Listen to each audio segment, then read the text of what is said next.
Welcome to our podcast, You're Entitled to Our Opinion, where we delve into the Christian life, the Bible, and pretty much anything that's happening in the world today.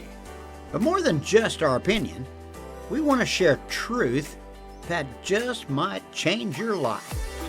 Now, we don't claim to have all the answers, but we know who does. And our goal is to give him a chance to make a difference in your life.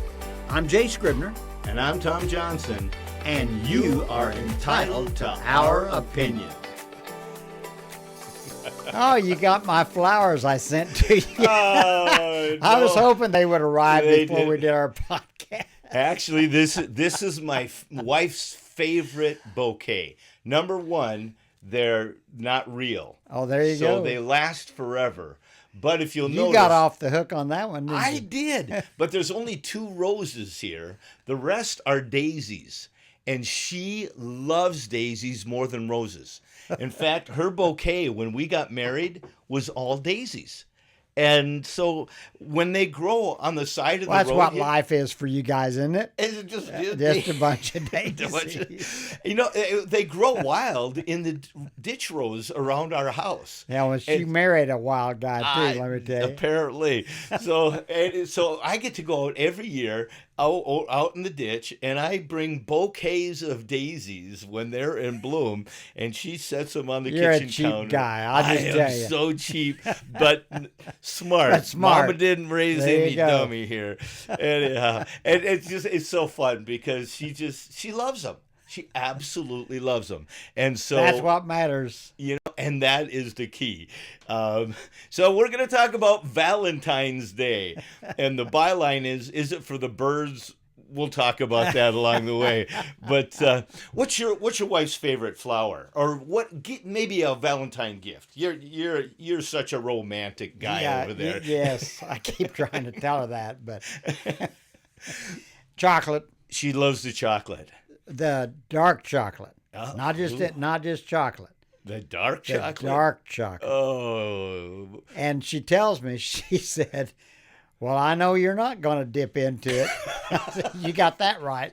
My wife's chocolate is safe too because she likes the dark chocolate too, and I grew up on milk chocolate. I hate it. I hate dark chocolate. It tastes burnt to me. Oh man, it's bitter. It is very bitter. And you can get like the 70% or the 80%.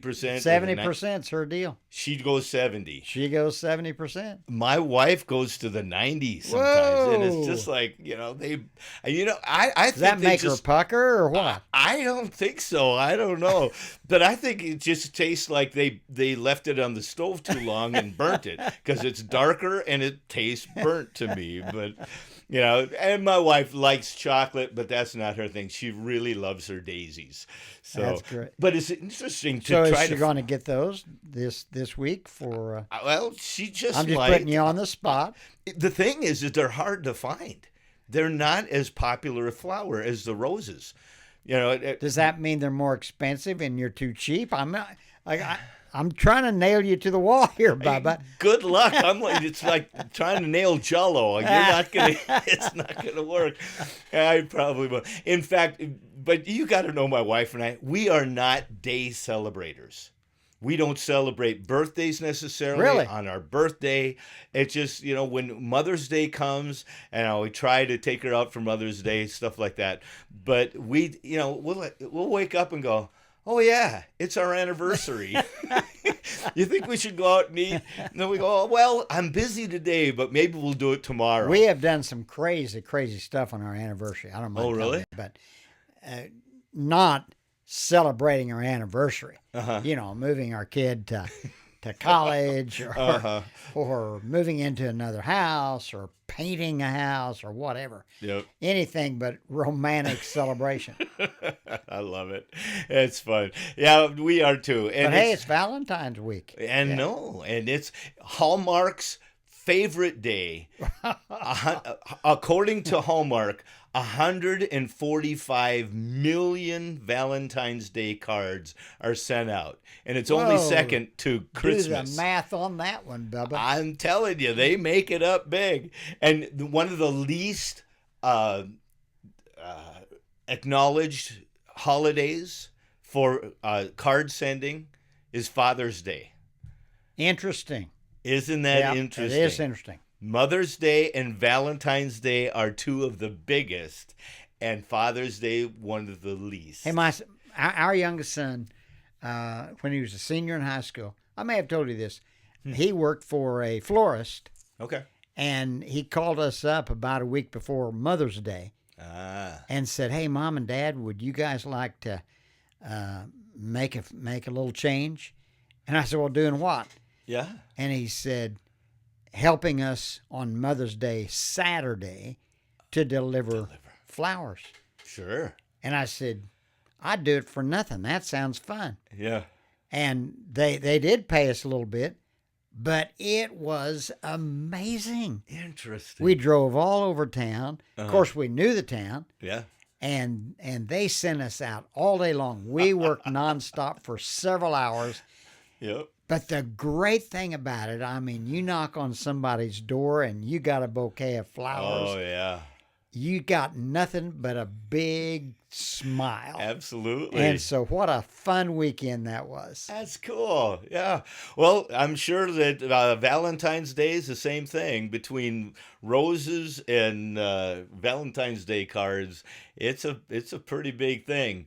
But do you know anything about the history of Valentine's Day? Why I was reading a little bit of your research. I appreciate the research you do for this stuff.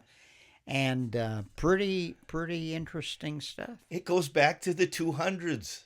And according to the research, and there's 3 potential Valentine saints in the Catholic tradition. Was my name mentioned in him? Sorry, Jay. No, your name's not Valentine. Oh, okay. But I just thought it was kind of interesting. In the 3rd century in Rome, Claudius the emperor, Claudius II, decided that single men made better soldiers than those with wives and children. And so he outlawed marriage amongst the soldiers. So this Valentine, according to this, it says, he realizing the injustice of the decree, he defied Claudius and continued to marry couples in secret. And when they were discovered, he got his head cut off. Whoa. Claudius was not very happy. Well, then there's a second one. That he's in Terni, Italy. He was a bishop. Getting your head cut off, what's that got to do with romance? Well, that's the thing that comes after that. He was also beheaded during Claudius's reigns for not renouncing his faith and converting new followers. And it's really interesting because I think, isn't that part of the Christian faith is converting people? And Claudius decided, and well, we'll get into that in just a little bit, but let me do the third one. Okay. The third one was actually killed for attempting to help Christians escape Rome and the prisons there. And he apparently fell in love with a jailer's daughter. Uh-oh. And so just before his death, beheading, poor guys, he wrote a letter signed "From Your Valentine." His name being Valentine. Okay. And it stuck. It's an expression that has stuck over all of these years. This was back in what? In the 270 A.D. Wow. So, yeah, it goes way back. But then what they did, though, in the 270 A.D., there was a concurrent celebration in the Roman mythology, what they call Lupercalia. And it has to do with Romulus and Remus and the ones that were raised by the wolves. They had a pagan rite on February 15th, the Ides of February. And so they were both going together, and they started the Valentine thing in opposition to the Lupercalia thing. And then in the 5th century, Lupercalia was finally Lupercalia outlawed. Meaning what? Well, it's a, let me see if in my notes here, it actually goes back to Luperci, which is a sect of the Roman mythology. Okay. And they met in the cave where apparently Romulus and Remus were raised by the wolf, and they go through this whole thing where they sacrifice a goat and there's blood, and it's really gross. But the women, what they did is they took strips of the leather dipped in the blood, and they would not whip, but they would touch the women, and the women received that as a blessing for fertility. And they would also do it to the crops. And so it was all pagan. And so in the 5th century, the Pope Gelasius,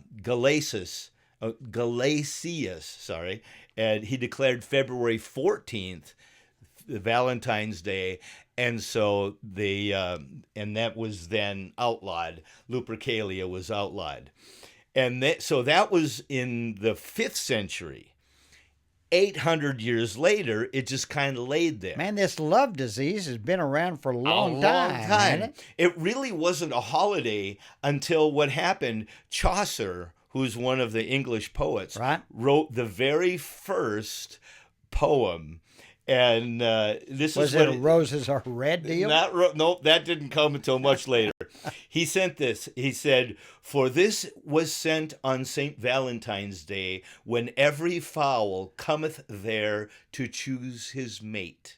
Oh, wow. Valentine's Day, is it for the birds? And so, and in the 1400s, then they. So is this a fowl holiday? A fowl holiday. Maybe we can get off the hook if we talk. Well, and then that's what Valentine's Day was. It was tied in with where the birds began to mate, and so the romance there and the romance followed from then on, and then you get into Cupid, and that's another story completely. That actually goes BC. That was part of the Greek mythology. Cupid, the god Eros, Cupid, right, and all that other stuff. So and he wasn't a fat little baby back then with little wings and a little bow and arrow, but he was the god Cupid or Eros. And eventually that changed in about the 1500s, when they were starting to send out cards. And some of the original cards were there in the 15th to the 17th century. And finally, Hallmark got into boy, did they ever into the business. Yeah. When you were in school, did you do the little Valentine cards? Oh yeah. And yeah. we would take grocery bags, and you'd pin them up and you'd decorate them, and then people would go and they would put in. Sure. And it was just like, and you're in 2nd grade, you have no clue. We are all being brainwashed to become men who would give gifts on Valentine's Day. It's all funny. We'd better do it though, my friend. You know what? Our wives are worth it. Can't argue with that one. Did I just get a gold star there? I know for a fact that you and I both married way above our pay grade. Way above our pay grade. All right, so that reminds me of this story of the man that had gone to the doctor, and the doctor said, "Well, boy, I got bad news for you." He said, "You've got a terminal disease." And the guy said, "How bad is it?" And he said, "It's bad." He said, 6 months. 6 months is all you've got to live. And the guy said, "What do I do, Doc? What can I do?" He said, "Well, I'll tell you what I'd do if I were you." He said, "I would find the ugliest woman that you can find." And he said, "I'd marry her." He said, "Really?" "Yep." He said, "Then I think I would go to southern Arizona and buy myself a hog farm." He said, "A hog farm in southern Arizona? Isn't that hot there?" He said, "The doctor said it's hot year round." He said, "Then I'd settle in with that ugly woman as your wife, and I'd farm that hog farm in southern Arizona where it's hotter than blazes." And the guy said, "Okay, get an ugly woman and go to southern Arizona, by a hog farm. He said, will that prolong my life? And the doctor said, oh, no, it won't prolong your life. But he said, it'll be the longest 6 months you've ever spent. The views expressed on this joke. That's my romance story. Oh, mercy. Well, it's interesting you say that, because there was something that I was listening to a comedian the other day, and he said this. I'm a wannabe. I don't mind telling you. Yeah, you wannabe.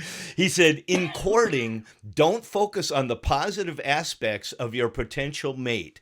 Focus on their worst, and if you can endure those, marry them. And I sat back and I thought, you know what? That's pretty smart. You know, because... All right, tell me that again. He says, in courting, don't focus on the positive aspects of your potential mate. Focus on their worst, and if you can endure those, then marry them.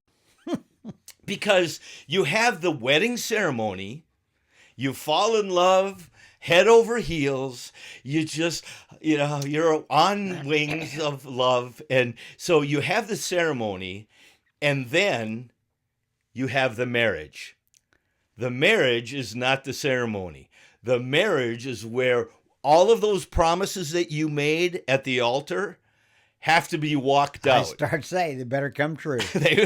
Well, this comedian, he says, I married this gal. We were in so much love, and it was great. And then we got to the airport, and we were ready to go to down to Cancun or wherever it was. And she said, oh, I forgot my passport. And he said, that's when the ceremony ended and the marriage began. And I thought, that's pretty brilliant. When you think about it, is that we have this warped image of love, and it's got to be roses and daisies and hearts and flowers and sparkles and all that other stuff, when real true love is the exact opposite. I tell people that when Kay and I got married, we didn't even know how to spell love. And then we eventually found out we were in it. Uh-huh. And I think that pretty well wraps up our story. Huh. That, we were young and in love, whatever that meant. Right. But there came a time, and it wasn't just a light coming on. Mm-hmm. It was a progress. It was a process. And we discovered we were deeply in love. Yeah. And that takes some time. It does. That takes some development. Well, and that's the difference between what we're talking about, the la love and the real true love. Yeah. And I went back and I read this book by C.S. Lewis, The Four Loves. And I got to be honest with you. I had not been familiar with that number one. Uh-huh. I just wasn't familiar with it. I'd been taught the three kinds of love. So walk us through that. Yeah, I can do that. And C.S. Lewis, when he wrote this, and I think it was back in the 60s, but he says there's four different loves, not levels of love even. They almost stand side by side. And number one is storge, or S-T-O-R-G-E, storge love. I had not heard of that. I got it. That's the family affection, the familial affection. Storge love is the care that exists between family members, friends, or companions. It makes sense, yeah. It's long-lasting. It goes beyond an initial infatuation or attraction. It's built on familiarity between people. The emphasis of Storge is on devotion and intimacy that develops over time. Okay. And it's one of those... Have you ever heard the phrase, he's a brother from another mother? Yeah. I love that phrase because I learned that from my son, his college roommate. The two of them guys were just as tight as thieves. It was so cool. And they referred to each other as, he's my brother from another mother. The fact that their skin color was completely different and their original language that they grew up with was completely different. But there was that familial affection and that love that just, they loved That's a together. good illustration of this right here. Yeah. Amazing. That's And, good. you know, I've got a friend that I've known for 50 years. And we have this friendship that you couldn't break with a sledgehammer. Yeah. Okay. That's so, good. So that's Storge love. All right, so that's number Phileo one. love, we all know that one because we have Philadelphia. Philadelphia, the city of brotherly love. And you know what? I've been to that city. I don't see as much love as what I would hope would be there. But anyhow, it describes a relationship between people of generous warmth. And in a broader sense, it can be applied to churches, even cities. The basis is common bond of shared beliefs, values, and interests. Yeah. Okay. That's good. So we're saying we're not necessarily connected, but we're all walking the same path. And we support each other, we love each other, we have that. And so we come together, but they're not necessarily involved in our life completely. And then the third one is the eros love, and that's the passion. And that's where most people get in over their head. And it's the kind of affection that is meant to describe a healthy, sensual love between husbands and wives. Romance and physical attraction play a part in it. And God gave us this kind of desire with a clear instruction to express it only within the bonds of marriage. Yeah, say that again. God, That's a lost concept in our culture. you think? Yes, God gave us this kind of desire with the clear instruction. I love that part because it's in the book. You bet. It's in the book to express it only within the bonds of marriage.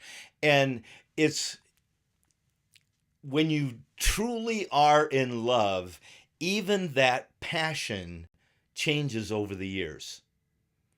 Sure. When you think of your first 6 months of being married, as opposed to when you celebrated your 50th anniversary, that love has deepened. Is there still a passion? Yes, it is. But the expression is miles wide instead of focused. We're guys. Remember, we might not have to say much, but you know what? There was a benefit to waiting till after we were married, where our souls, spirit, and bodies would come together in one. And that's a God-given gift. And that's what Satan has tried to absolutely flip on its head, is that people are so erotic and they want the passion, but they don't want the commitment. Sure. They don't need the bonding of the Spirit. In fact, when I was teaching in youth, I said, you know what? A marriage, a relationship is 3 levels, and a house is 3 levels. You have a foundation, you have the walls, and you have the roof. And in a godly relationship, when you have a solid foundation of Jesus Christ, the solid foundation, and then the walls are that relationship that you built that eventually you live in, and then the roof is the passion, the eros, the love. And when you have that whole building, it becomes like a house, it becomes a home. That's great. But most people want to just start with the roof. Sure.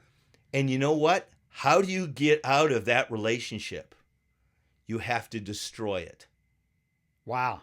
That's right. And even if you have common interests and then the roof, but no foundation, what happens? It won't stand. The house on the rock, the house on the sand. Sure. Remember that? Sure. So you have to have all 3 of those. And that's where the eros love comes in. And when I've done premarital counseling with couples, I point out to them that God wants us to develop in oneness spiritually, first of all. Right. And then as we do our dating and as we move toward marriage, then we have the emotional level that we develop. And then finally you go to the altar and you get to take her home that night with you, and that's when you develop the physical oneness. But the interesting thing is Satan has just turned that on its head. Exactly backwards. We want to do the physical. And the emotional might be there, it might not be there. Right. And a lot of times we foolishly say, well, we'll work on the spiritual after we get married or whenever. Yeah. And that doesn't happen. Nope. And so the devil's turned that on its head. You talked about the different changes from the first 6 months to your 50th anniversary. That's like the couple that was laying in bed and she rolled over to her husband and she said, "Sweetheart, do you remember how you used to hold me?" And he didn't say anything. He just reached his arms out and pulled her close to him. And then pretty soon she said, "Sweetheart, do you remember how you used to kiss me?" And so he just pecked her on the cheek and then pecked her on her lips. And then after a little while she said, "And sweetheart, do you remember how you used to nibble on my ear?" And man, he immediately jumped out of bed and she sat up in bed and she said, "Did I say something wrong? Where are you going?" He said, "I'll be right back. I'm going to get my teeth." Oh, that's hilarious. That's so much fun. Well, the fourth love, and this is where God pours out his love to us. I love John 15:13, where it says, "No greater love has anyone that he would lay down their life for their friend." So what kind of love is this? And that's the agape love. Yes. And back then, they had agape feasts. And it was very interesting when you look into the history of the word agape and how it really freaked out the pagans and the heathens because they didn't understand God's agape love. And the internet says it's charity, but it's so much more than charity. It's that selfless love that gives. It's the sacrificial love that gives. It's a total giving. Completely. Total giving. And God's demonstrated that to us. According to this, God's love for us is the foundation of this love. Jesus gave us many lessons about and examples of agape, a strong, selfless, sacrificial love. You look at what Jesus did, he loved. And the cool thing is he didn't just love, he personified it for us so that we could walk in that love as those that follow Jesus. We're not just believers, we are true followers when we live agape love. You know, let me share with our viewers just two or three other verses. You gave John 15:13. Greater love is no man than this, that a man lay down his life for his friends. 1 John 4:19 says that we love him. Why? Because he first loved us. He demonstrated that. He showed that. That total giving of himself. That selfless love that you pointed out, that agape love. John 13:35, by this shall all men know that we are his disciples if we what? Have love one for another. Yeah, that's and good. you know, I think probably a great way to wrap this up is John 3:16. Oh, yeah. For God so loved that he gave his only begotten Son, that if we believe in him, we'll not perish, but have everlasting life. How and why? Love. God's love for us, Jesus' love that would take him to the cross, and our responding to his selfless love. That's good. Well, happy Valentine's Day, sir. And Valentine's Day isn't for the birds. It's for us to share love with each other. Be sure to give my flowers that I sent to your wife. Be sure to give them to her.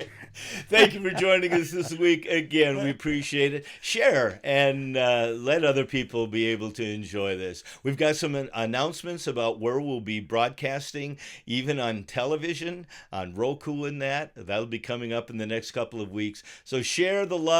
And again, thank you for joining us because You're entitled to our opinion. Friends, you can contact us at you'reentitled777@gmail.com. Also on Facebook.com, You're Entitled to Our Opinion. Jay's video blog, Here's Hope America, can be found on Facebook.com, Here's Hope America. Tom's blog, Derf Nerfle's Thought of the Day, you can find at facebook.com/DerfNerflesTOTD, but also you can sign up to receive it by email on the website derfnerfle.us. Share our opinion. As with all podcasts, you, our listeners, are the way people join us as you share the podcast with them. You're Entitled to Our Opinion has been recorded at Flat Frog Studio, Hollister, Missouri. For more information, go to www.flatfrogstudio.us.